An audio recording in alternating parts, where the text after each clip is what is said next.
Arctic Sapper is from the way I see it, is someone that I would say they get their mission, and regardless of the terrain that we deal with in Alaska or the weather conditions, you know, they drive on, they make it happen.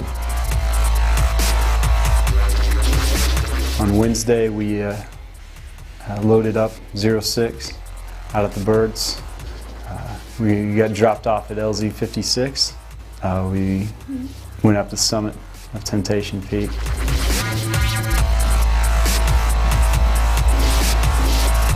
You'd get in certain places where it wasn't ideal. You know, the wind's hitting you and you're wet, but we would find other ways to maintain our morale.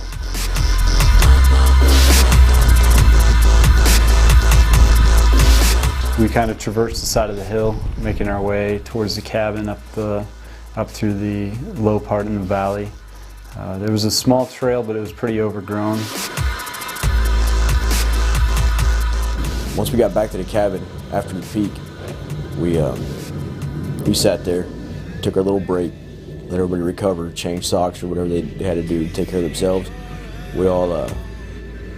We brought some food with us, so we were, you know, making sure to keep our energy up. And then whenever we stepped out, we stayed on that trail to go to our next phase line. And we caught an element that was in front of us that had moved out probably about 20 minutes prior. So we were moving pretty quick.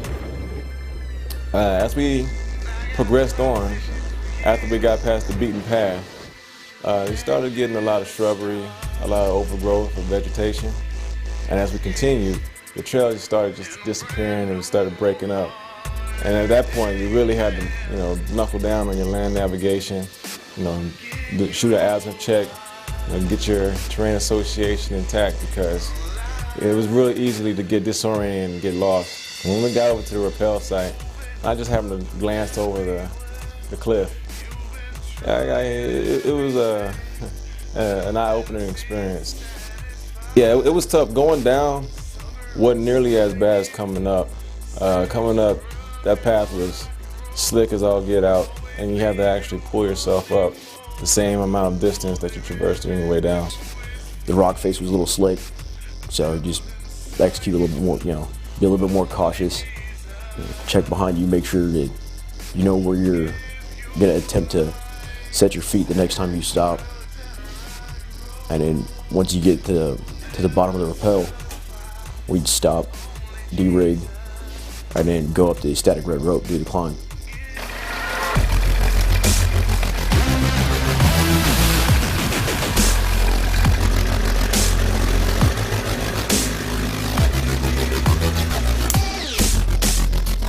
But as I got further and further down the rope, more and more of my body got into the water, all the way into the point where I was neck deep into the water, in which I got to feel the full force of the glacier, because that water was definitely chilly.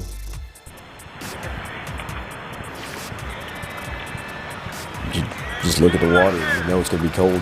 It's not gonna be comfortable, but it's part of your mission. So we clip our packs in, and you push your salt pack down, and then you start moving down a one-rope bridge. And as you get there, you're like chest deep in water that was not very comfortable, but you just drive on. We made it across there. We didn't really pause much after we got out of the water because it was already late. Everyone wanted to finish.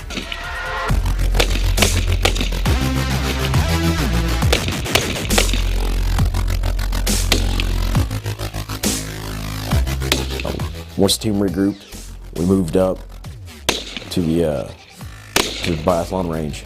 Cold, wet, feet are starting to hurt because you've been walking all day, and you know, so that's where you just kind of had to push through it a little bit.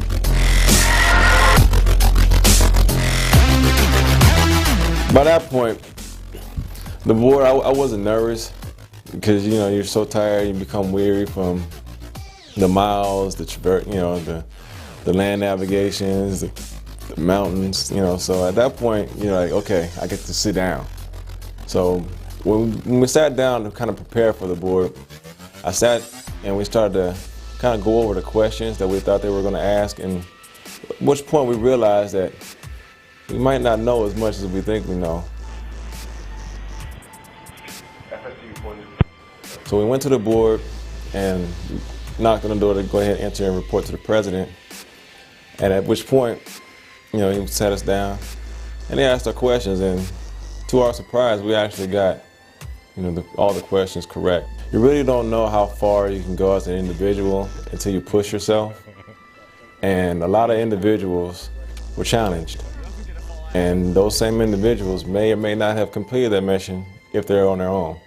But with the teammates, you know, we moving as a cohesive unit, we was able to, you know, get past the doubts, get past that moment of weakness, and help each other dig deep and find that strength in order to accomplish the task that was set forth. Being able to summit the mountain and see everyone push themselves, it was a good team building. It definitely accomplished the purpose of, I think it accomplished the purpose of what Colonel Hoffmeister was looking for.